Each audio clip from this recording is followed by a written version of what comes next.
menurut Bapak Ibu ini juga memicu atau gimana? Jika juga kita bisa pakai bahan diskusi dan itu juga bisa menjadi bahan Bapak Ibu untuk melakukan sebuah penelitian. Misalnya satu tempat itu dikomersilkan. Begitu dikomersilkan rame pengunjungnya, begitu rame pengunjungnya terganggu masyarakatnya. Nika kan? Semisal mungkin ada yang tahu daerah yang persawahannya cukup bagus, lalu ada seorang wirausaha yang bergerak bidang wisata, oh ini bagus pakai ATV. Lalu kesanalah ATV, wang weng wang weng wang weng. Awalnya si petani oke, nepuin motor, lama-lama rame ATV ini, Ki. Lalu sangat mengganggu, banyak hal yang diganggu. Nah ini misalnya kan, nah ini gimana menurut Ibu Bapak sekalian? Apakah di negara kita juga sudah melakukan itu? Kalau saya melihat Batur, Gunung Batur ya, dieksploitasinya luar biasa sekarang. Pertama jeep, yang kedua sekarang trail, sudah bisa naik sampai muncul gunung mungkin. Nah gitu, misalnya ini kan sebuah komersialisasi. Lalu kaldera di Batur, dikomersialisasi banyak ini kopi sekarang, kedai kopi yang muncul. Nah ini gimana, Ibu Bapak sekalian, mari kita diskusikan tentang hal itu. Mudah-mudahan ini untuk kita semuanya. Silakan saya buka mungkin diskusinya. Silakan saya ikut mendengar peserta diskusi ya. Narasumbernya Bapak Ibu semua. Ayo.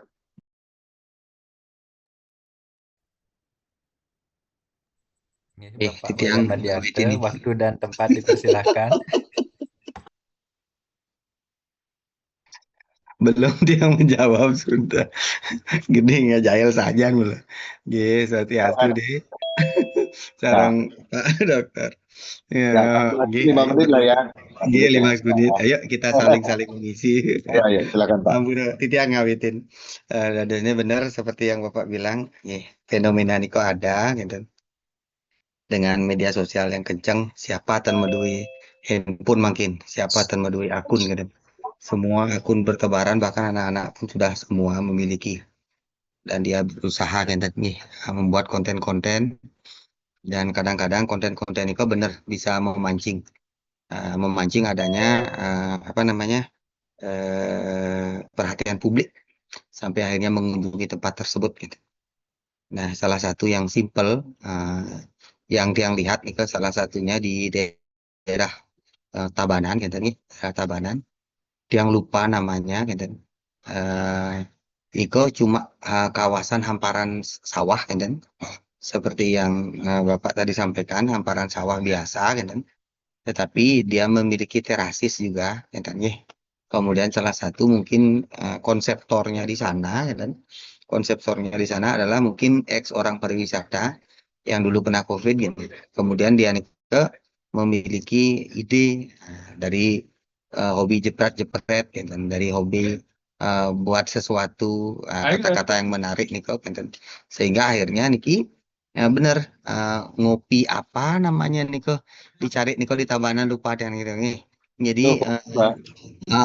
kenapa nama ngopinya nih kok di Nuh, daerah Nyari Penebel nih kok Pak? nyari Penebel ngopi, ya. nyari Apa kopi, namanya deh? Apa deh? Be? nyari kopi. Nih kok namanya betul. Namanya nyelenah kok. seduh Aneh-aneh. kopi, nyari kopi. Nyeduh kopi, betul Ah, Pak. Oh, Pak Bapak yang ingat betul itu namanya nyeduh kopi nih kok. Jadi tiang lihat nih kok bener. Sampai tiang nih kok heran, dia pengen ke nyeduh kopi. Wah, di mana gitu kok. Anak-anak yang duluan lebih tahu gitu. Nah, ternyata media sosial nih kok efeknya benar-benar kencang sekali.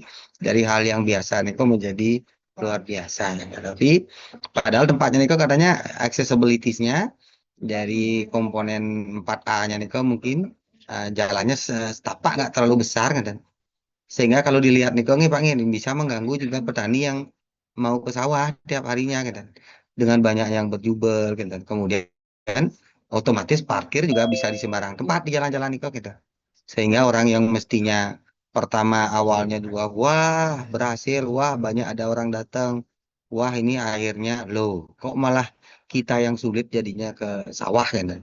Sehingga nanti ke depannya tinggal nunggu waktu aja mungkin setelah booming nih Kyo, Padahal sebenarnya di rumah aja kita ngopi cukup lebih enak nih. Ngapain juga ke sawahnya nih orang itu intinya. Tapi karena mereka juga ingin melakukan sesuatu biar viral juga di tempat itu, dan jadi mereka berbondong-bondong ke sana pingin tahu. Dan dari mulut ke mulut juga yang tua-tua pun ikut nimbrung di nyeduh kopi Rika. Nah, Nika mungkin salah satu titik yang mengawali. Dan terus teman-teman yang lain menanggapi atau menemukan fenomena yang sama sesuai dengan arahan dari Bapak. Terus. Luar biasa sore-sore ngopi dengan seduh kopi ya. Silakan Bapak Ibu yang lain yang mau menanggapi. Kalau ke seduh kopi itu Pak, saya melihat langsung ke sana. Jadi emang jalannya setapak pundoan biasalah, Nah, cuma Niko pun.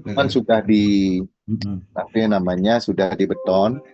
Jadi secara akses berjalan menuju tempat itu saya kira sudah manusiawi lah. Cuman kalau misalnya kita berpapasan itu agak sulit. Nah, Saya melihat satu kebijakan yang baik di sana ketika tempat tempatnya sendiri untuk ordernya sendiri itu kecil sekali Pak. Jadi dia tidak mengambil, barangkali dalam pemahaman awam saya dia tidak mengambil lahan sawah yang luas. Jadi yang dipakai tempat duduk itu adalah di belakangnya sawah nih ada semacam tegalan. Hmm. Tegalan inilah view-nya nanti ke sana. Yang melihat di situ masih ada konsep yang sangat menghargai sawah gitu. Mm-mm. Nah, tetapi lalu ini kan menginspirasi yang lain gitu. Yang lalu mengorbankan sawahnya, membuat tempatnya lebih luas, gitu kan. Nah, inilah yang Betul. jadi masalah gitu. Di sepanjang jalan itu ada lagi tempatnya seperti itu. Di sawahnya dipakai sudah. Ini sawah sudah dikorbankan gitu. Kalau yang seduh kopi ini kita berjalannya mungkin sedikit 200 meter menuju venue-nya itu. Dan mereka memanfaatkan tempatnya di pinggir telapahan nih ke Winten ya dibuatkan inilah tanpa mengorbankan sawah. Mungkin kalaupun dikorbankan sangat kecil ininya apa namanya. Tapi kalau menurut Pak Wayan tadi kalau itu mengaku, saya pikir sudah ada kompromi yang baik. Saya berharap sih waktu itu mudah-mudahan ini dikelola Subak. Nah, setengkara kalau Karena gitu. di depan Nike ada semacam kotak donasi juga untuk perawatan kebersihan, gitu. Dan itu sangat sangat adab. Saya sangat dayu saya lihat nih kalau berpikirnya begitu di situ ada donasi untuk kebersihan dan memang mereka di sana desanya bersih sekali. Menurut saya sih ya, mudah-mudahan Dan tidak lalu banyak villa di samping-samping karena Nike masalahnya. Nih, nah Nike Pak, ayo ke sana Pak Yan. ya, Biar ayo mereka kawan. bisa Pangton pangton di rumah mantan ngopi. ya, dikelola oleh siapakah di sana gitu. Ah, ini kita penting tahu juga. Silakan teman-teman yang lain.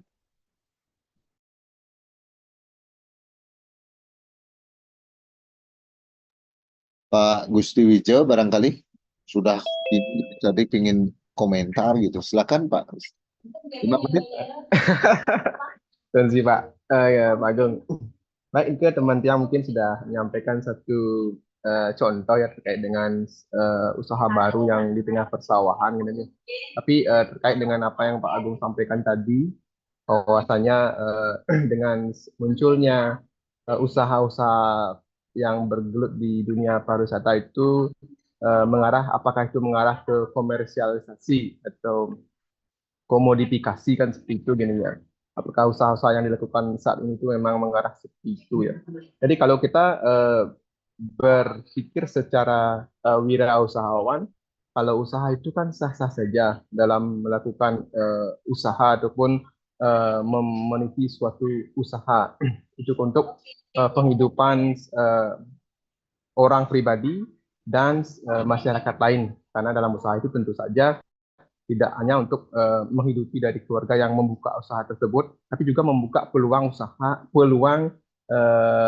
pendapatan ataupun dari usaha tersebut bisa mendapatkan penghasilan bagi orang-orang lain, terutama yang berada di sekitar tempat usaha tersebut. Ya. Kalau saya sendiri, kalau kita memandang bahwa suatu usaha itu mengkomersialisasikan sesuatu kan itu sudah namanya kita berusaha kan harus dikomersilkan dulu, kalau nggak dikomersilkan gimana kita bisa mendatangkan pembeli ataupun kalau di sini kan wisatawan.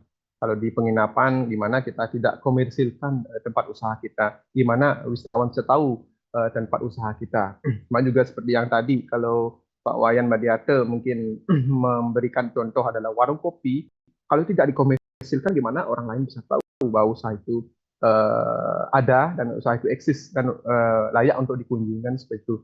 Itu berkait dengan komersialisasi. Tapi kalau hal komodifikasi di sini, sejauh itu usahanya sesuai dengan aturan yang ada, bagi saya itu sah-sah saja, asalkan tidak bertentangan dengan satu undang-undang yang berlaku, kemudian adat dan budaya, ya, adat dan budaya yang di mana usaha itu berkembang, ya. Jangan sampai usaha itu ada, tapi mengorbankan adat ataupun budaya yang ada di usaha itu berada.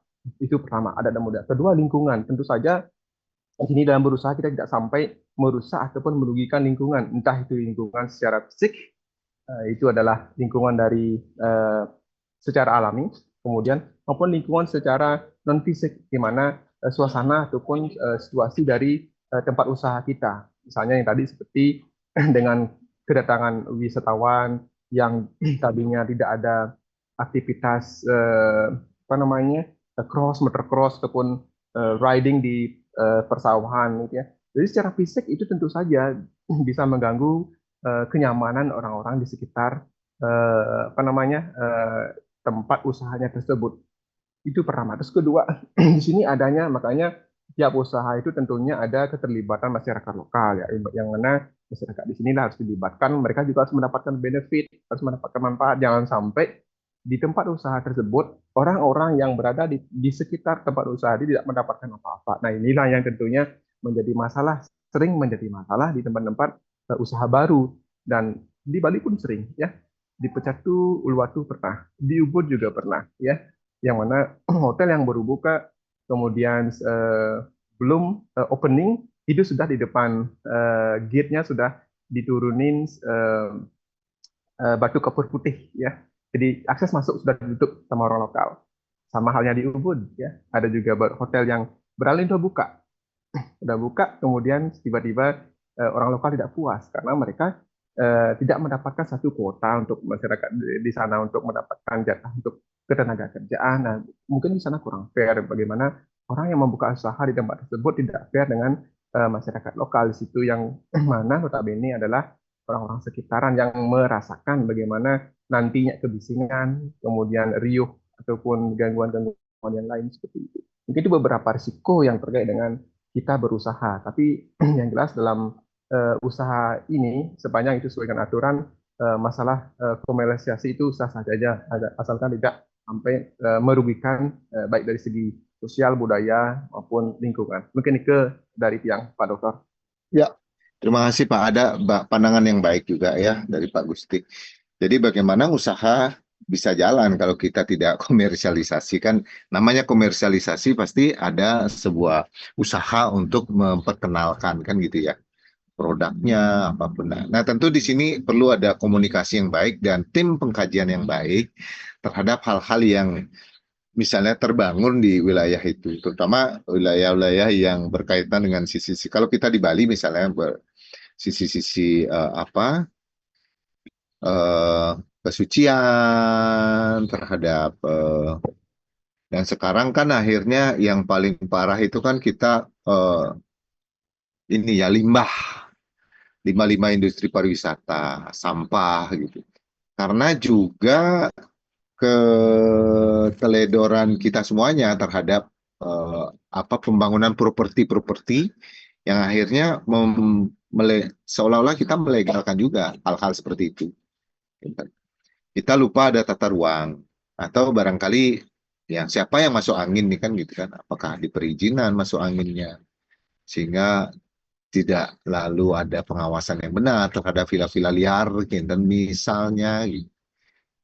Nah, harapan kita sih memang terhadap usaha-usaha yang terjadi di masyarakat itu, masyarakat punya ini aset gitu. Paling tidak ketika itu memanfaatkan keindahan alam yang ada di sana. Misalnya subak yang sudah terbentuk ratusan tahun. bagaimana orang-orang tua kita mengalirkan air ke sana, menjadikan sawah lalu sangat indah, lalu ada terasering yang luar biasa. Lalu tiba-tiba ada investor, anggaplah tamu dari Amerika Serikat membangun di sana. Lalu mereka menggunakan jalan. Nah, ini akses-akses. Dan mereka menganggap, saya sudah beli. Nah, Niki, gimana sih caranya sekarang pendekatan-pendekatan ini bahwa yang kamu beli itu adalah tanahnya, tetapi tidak ininya kan, tidak nuansanya gitu. Sama dengan tergelitik saya dengan pemikiran mungkin benar tidak benar ini terjadi di Papua. Kau kan beli gunungnya, bukan beli tanahnya gitu misalnya. Gunungnya udah habis, tanahnya milik mereka lagi kan gitu.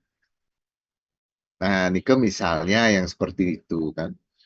Nah, Niki maksud yang jangan sampai komersialisasi justru akhirnya berakibat pada hal-hal yang mengganggu.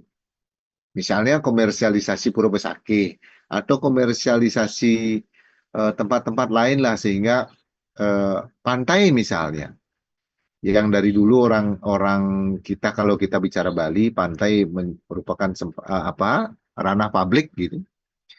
Sekarang ranah privat gitu. Di Nusa Dua contohnya, dulu ada pantai-pantai yang indah itu ranahnya publik. Publik bisa boleh ke sana. Saya masih bisa bicara dengan orang-orang tua bahwa orang-orang tua di Nusa Dua ini ke dulu nak dados mereka gitu. Manus makin sampun hotel lah.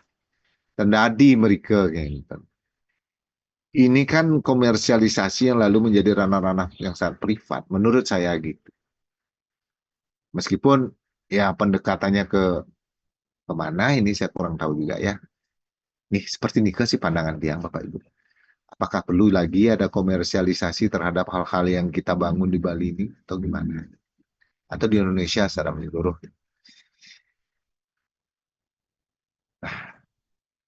Gimana? Ibu Harinita mau berkomentar atau gimana? Bapak udah Sampurna yang baru join. Nggak apa-apa Bu, ya tinggal bayar 10.000, Ibu sudah boleh join Bu. Dikit yang kari di sekolah, kari nyender anak Bapak. Oh siap-siap. Oke, Ya gitu, Sampurna Bapak. Pak Gede Putu aja dulu deh. Pak Gede, gimana Pak?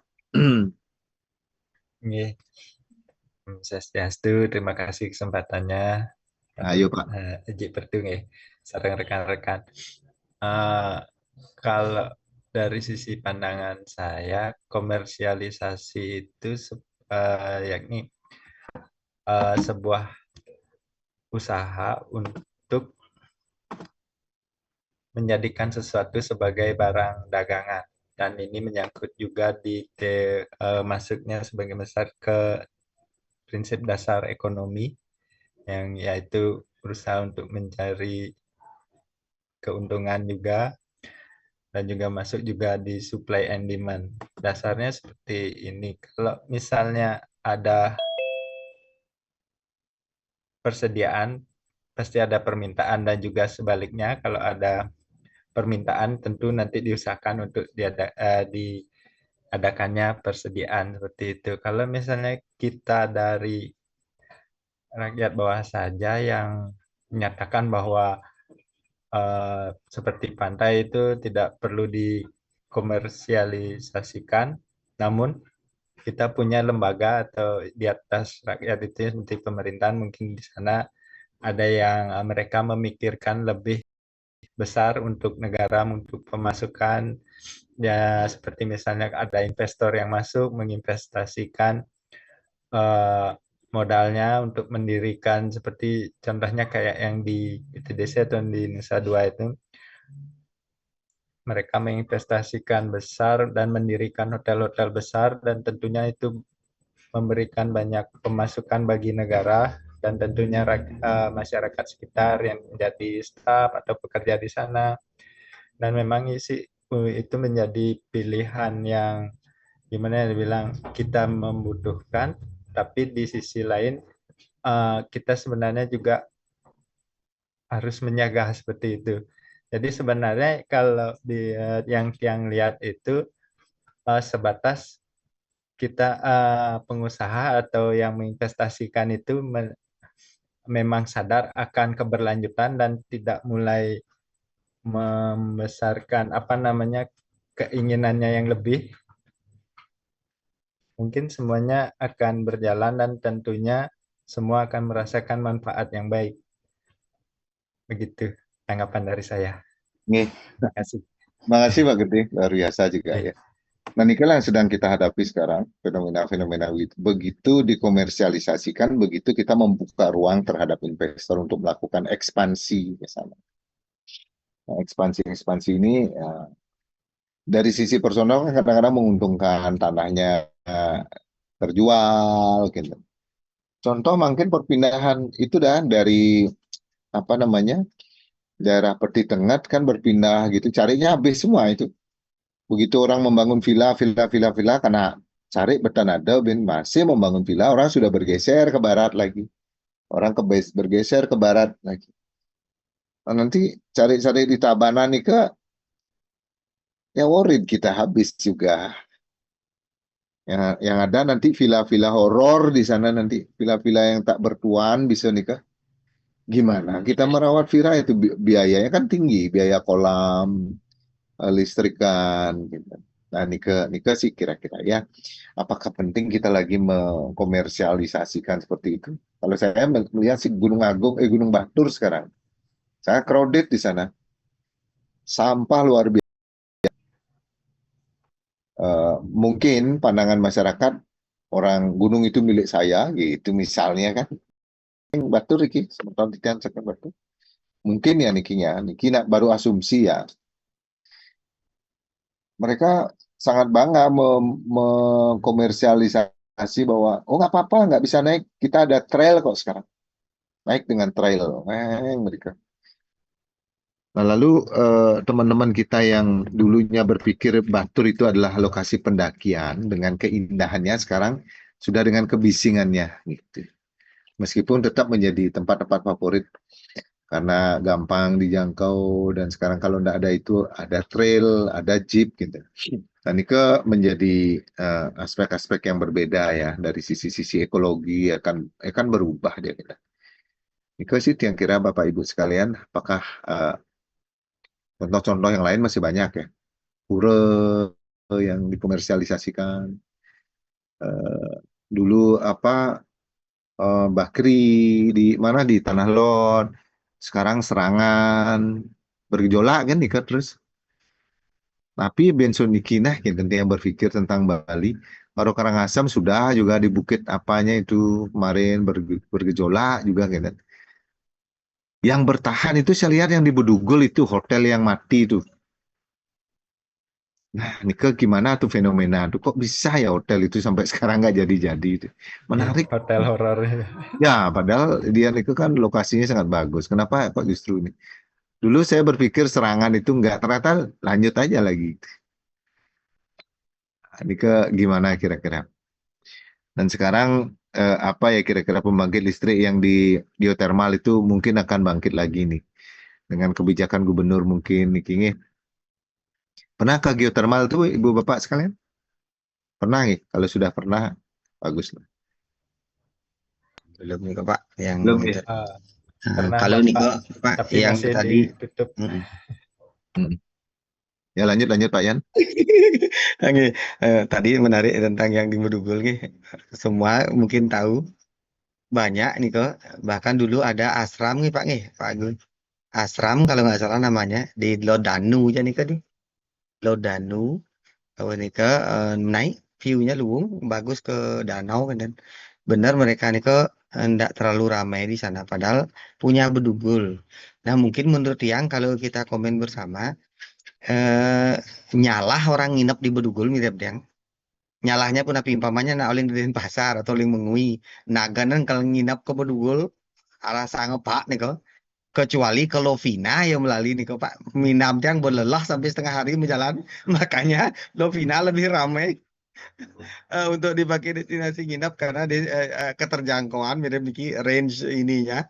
Kalau dari Denpasar mungkin apalagi gede mungkin dari Penebal terus lihat want nginap di Bedugul bespak kan. Jadi kemungkinan terlewati semua hotel-hotel di sana.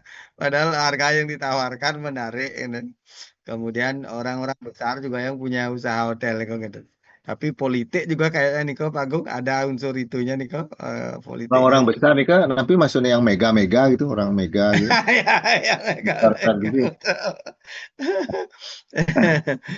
Penguasa-penguasa yang ada Ya, di sana. Nih, yang punya mungkin mega proyek lah. dan boleh restu sarang Dewi Danu di komitmen dia. Kalau Nah, Dewi Danu tidak merestui, alam niki tidak merestui, ya angleh kan boleh angleh untuk buka usaha juga teler kayaknya ke Pak Agung. Jika sekarang ini. kalau kita mau melek sedikit, Plaga juga hampir habis sekarang Pak. Daerah Plaga nih. Ada nih kau nih kau. Nih, sudah dulu dulu jetan ya dulu sana mungkin 5-7 tahun yang lalu saya sempat berkunjung ke teman-teman yang ada di Plaga nih Kak. Mereka masih sangat enjoy dengan kebun di belakang rumahnya. Sekarang pertanyaan saya kemarin, Kari kebun belakang dan sudah punya orang dari ini, sudah punya orang dari ini. Begitu kemarin saya main-main ke Plaga, ternyata Plaga itu sudah dalam bahasa yang lebih asumsi sederhana habis Pak. Plaga sudah mulai habis kan. Nah, terus Bapak-bapak mau melalui kemana nanti? Nah, Plaga habis yang Pak. tiang, nggih, yang tiang keten Pak Agung. Nah, tapi ini benar kalau kita cingak secara umum nih kok ten seimbang Bali Utara, Badung Utara, Badung Selatan, tang ngeten ya. Iya dia nyak seken artinya seken niki pemargi ya. Dalam artian Badung Utara nih ke seken nyak ngai sesuatu aneh aneh branded siki yang benar-benar wah satu.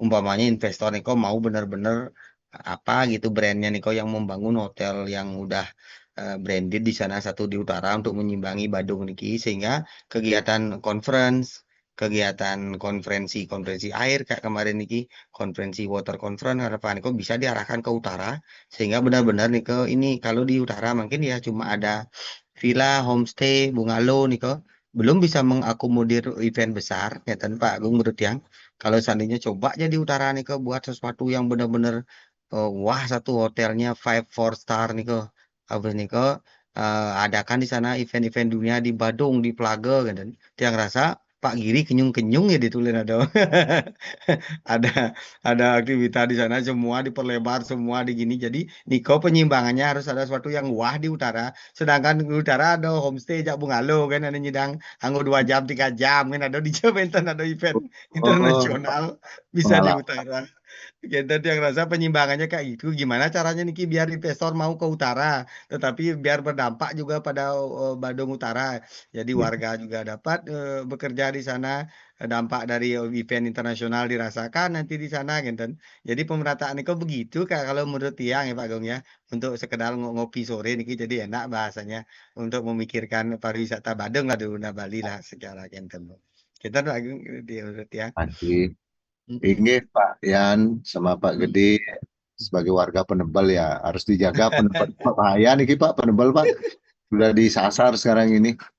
Gimana Pak Mahardika Jaya barangkali ingin Di Niki tadi ragan Pak terus Wayan lagi terus Madiartenya lagi. ekspansi villa juga ke Penebel nih ke Pak Wayan Oke dan Madiartenya. ekspansi Nih beliau ya. air panas juga nih ke Ragane Oh, juga nih ke ekspansinya di Duh, siap Pak. Penebel enggak nih. ada bohong nih kok Pak Awak samian nih kok nggih. Nanti kita demo beliau tuh biar. Terus Pak Made Mahardika Jaya disilakan Ye, Pak. Boleh Pak 5 menit. terima kasih Pak Dokter, Pak Agung. Menarik sekali diskusinya kali ini yang mengenai komersialisasi. Jadi tadi disebutkan mengenai Bedugul juga memang saya dari dulu heran kenapa Bedugul itu tidak apa pengunjungnya itu rata-rata wisatawannya adalah domestik. Jadi jarang sekali saya melihat di situ wisatawan asing yang menginap di sana gitu. Jadi seperti yang tadi diberikan opini bahwa itu seperti penyalah sekali gitu. Jadi seperti persinggahan kalau mau ke utara mending ke Lovina sekalian atau ke selatan langsung ke apa daerah Ubud atau ke Benar benar. Badung seperti itu. Hmm. Nah, apa tanggapan Tiang mengenai komersialisasi ini apa yaitu di mana budaya alam maupun kehidupan masyarakatnya dijual menjadi produk wisata gitu. Jadi bisa membawa manfaat yang positif maupun negatif. Namun jika komersialisasi ini dilakukan secara berlebihan, dieksploitasi, kita sudah lihat ya dari negara-negara yang lain yang juga mengandalkan pariwisata, misalnya contohnya adalah Hawaii gitu. Kemudian saya juga pernah ke Spanyol, di situ bahkan masyarakat setempat itu menolak turis sekarang gitu karena mereka sudah eh, eh, harga-harga tanah di situ sudah sangat-sangat naik, jadi terjadi gentrifikasi gitu. Semua properti naik sehingga masyarakat lokalnya tergerus. Hawaii juga seperti itu, jadi sudah benar-benar kapitalis dan Bali sudah mengarah ke sana. Ya, untuk sekarang ini mungkin uang yang didapatkan dijual tanah yang dijual masih berapa miliar, tapi di beberapa generasi mendatang ketika semua sudah digadaikan, dijual, maka komersialisasi ini akan eh, eh, menguntungkan pihak-pihak investor atau pihak-pihak yang memiliki modal besar. Lalu kita dibawa kemana? Eh, Demikian gitu. Jadi komersialisasi ini patut kita perhatikan secara seksama karena kalau sudah bisa menjadi bablas, kemudian akhirnya kita hanya menjadi objek, bukan menjadi subjek pariwisata. Apakah kemudian terjadi muncul pertanyaan, apakah Bali ini untuk pariwisata atau pariwisata untuk Bali? Sekian Pak Agung, terima kasih. Baik Pak Made Mahardika Jaya, konklusinya enak Pak. Gitu. Jadi Bali untuk pariwisata, apa pariwisata untuk Bali ya? Suami untuk istri apa istri untuk suami itu Pak? Ya, coba kita lihat di mana ada komersialisasi pariwisata, gimana dampaknya sekarang? Coba kita lihat Pak.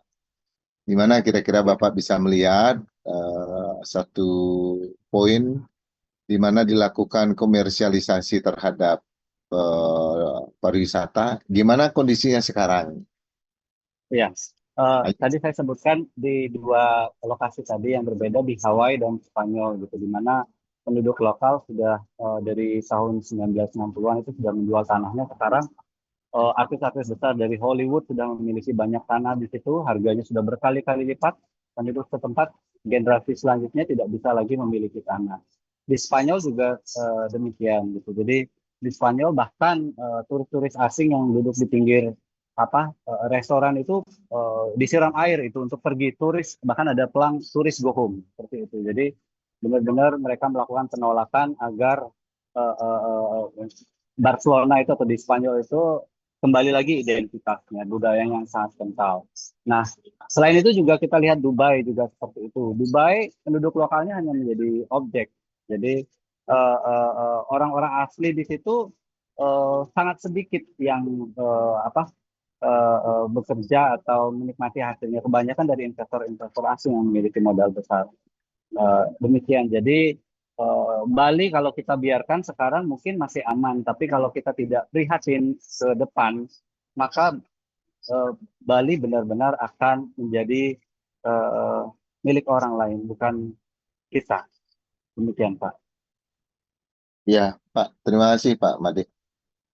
Jadi ini akan sangat berkaitan dengan over tourism yang menjadi opini-opini publik sekarang itu. Bali sudah over tourism. Bali sudah murah gitu ya. Untuk membuat ramai itu salah satu strateginya kan murah gitu ya.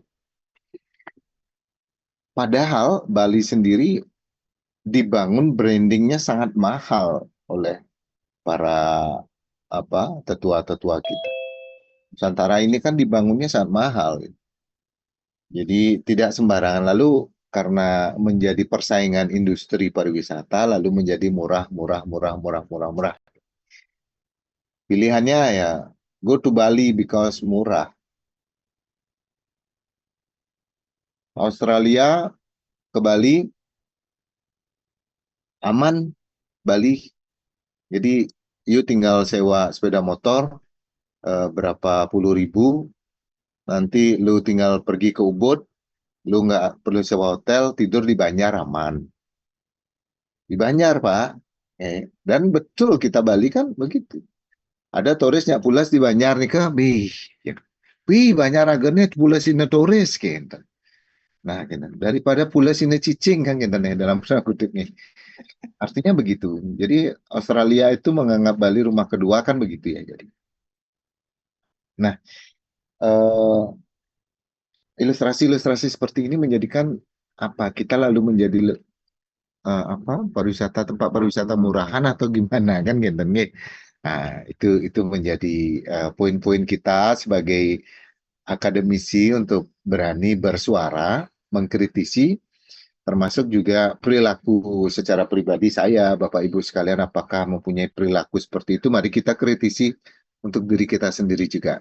Buat teman-teman yang berada di luar Bali, mari pengalaman-pengalaman ini dipakai sebuah apa namanya pelajaran bagaimana membangun industri pariwisata itu lebih baik. Dan sih menurut saya sih ini kan penting dikaji juga pembangunan Besaki yang seperti ini gimana nanti. Termasuk pembangunan menara baru yang dibangun oleh Pak Gubernur di ini gimana nih? Prospek lingkungannya akan seperti apa? Apa ada gandengan lain nih menara ini dibangun apa untuk tujuan lain nih? Apa ada begitu gitu? Sama dengan jalan tol yang di apa yang jalan tol yang ada sekarang kita itu kan sudah dibuat temusan-temusannya itu yang disinyalir itu untuk reklamasi itu akan jalan tembusannya begini, ini akan tembusannya begini. Artinya ada sebuah desain besar yang sudah terkoneksi dengan pembangunan jalan tol yang ada di Benua nih kan, menuju Bandara Nusa Dua nih kan. Kalau Bapak Ibu cermat itu melihat ada apa belahan-belahan yang akan disambungkan barangkali ya. Itu untuk menyambungkan reklamasi nanti sehingga reklamasi ini langsung terkoneksi dengan jalan tol. Kentan sih mungkin ya desain besarnya. Nah, ini kan komersialisasi juga. Sekarang kita bisa melihat Nusa Penida. Seperti apa sih akan ini Nusa Penida dengan hadirnya apa namanya pelabuhan yang bisa mengangkut banyak wisatawan ke sana. Seperti apa sih akan jadi Nusa Penida? Kalau Sanur sekarang sudah menjadi tren baru. Jam segini sampai jam segini jangan lewat Sanur. Halo, Pak Nurul, udah mandi ya? Siap. Siap, Ji. Apa? Siap, siap. Ya. Nah, gitu ya, teman-teman ya. Jadi saya membangun diskusi ini untuk mengajak Pak Ibu selalu berpikir tentang komersialisasi. Silakan ada yang punya asumsi, pendapat, cara pandang Bapak Ibu terhadap komersialisasi khususnya dalam dunia pariwisata. Tadi nih kok Pak Agung teman tiang Bendeso Cemagi tadi mau ngomong kayaknya Nyoman Widiano Pak Agung dia punya Silakan. komersialisasi wilayahnya dia di Cemagi luar biasa mungkin Cemagi. bos-bos Banyak makin di tanahnya sana nih ke Pak Gung. Bos-bos makin ayo Pak Man Pak ceritakan Widiano banyak gimana tanahnya nih ke Pak Udah, Gung. udah, Satu udah, Aman. satu Cemagi, per area nih ke di Cemagi satu udah makin mungkin. peraro Cemagi. Udah nih kos Pak, Bang Oh, timpang. udah. Ayo cerita Pak Man. Oh, niki Bendeso Cemagi Pak Agung. Terus rekan makin. Pak Man, medal Pak Man. Ya, itu dah. Ceritakan dikit Cemagi. Mm-mm.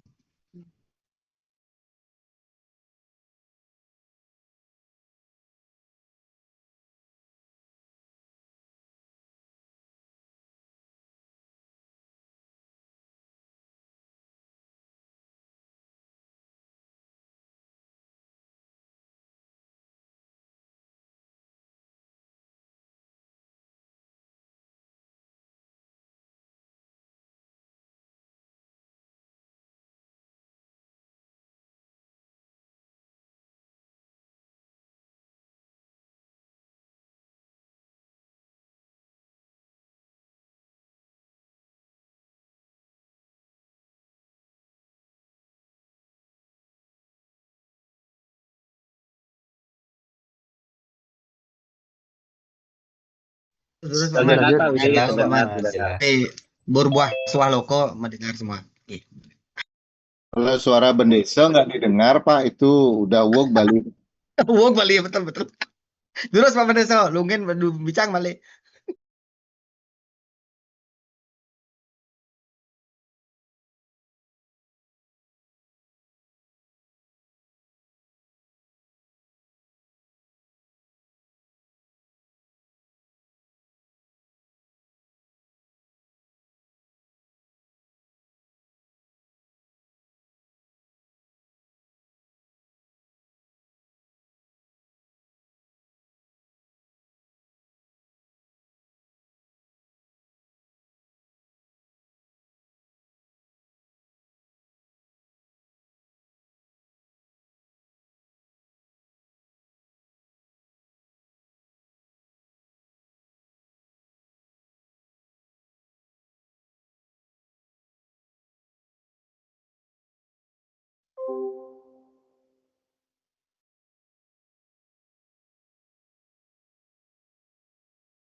Mohon izin Pak Juru Bendesa, punapi peran peran adat di Cemagi lalu terhadap ekspansi yang berlebihan niki Pak di Cemagi, dalam tanda kutip niki kan itu daerah yang sangat subur Pak, Cemagi nih ke persawahannya sangat bagus, nelayannya juga sangat bagus di sana Cemagi nih ke, dan eh, sekarang puronya bagus-bagus nih ke Puro Desa baru nih kan nih, paling nih Puro Desa nih. Dan termasuk pernah ada kasus adatnya juga di sana ya ya. Silakan. Nggih,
nggih, nggih. Terima kasih Pak Nyoman Widiana sebagai ya, Tiang berharap banyak juga dengan Bapak kapasitas Bapak sebagai bendesa nih nggih bagaimana nggih itu Tiang sangat perhatian menyayangi daerah Cemagi karena punya sedikit pengalaman, jadi bagaimana lobsternya di sana dulu, dan makin nggak tahu juga karena pun lebih baik ngajak demen mancing daripada mancing kan dan nih.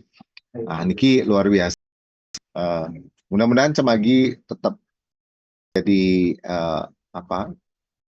tempat yang kita bisa kunjungi, bertemu dengan Pak Nyoman Widiana. Dengan kudu mungkin medui villa Pak Nyoman. Dulu.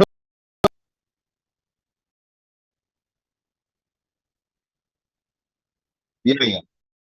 Kenten, Tanahnya banyak, Pak Gung. Oh iya. dong. Ragana bertahan menunggu harga cocok, Pak. Belum. Cocok harga aja ya. Duit nak lingsirnya akeh nih kak. Nih Pak, kuliah S2 makin kan punya pandangan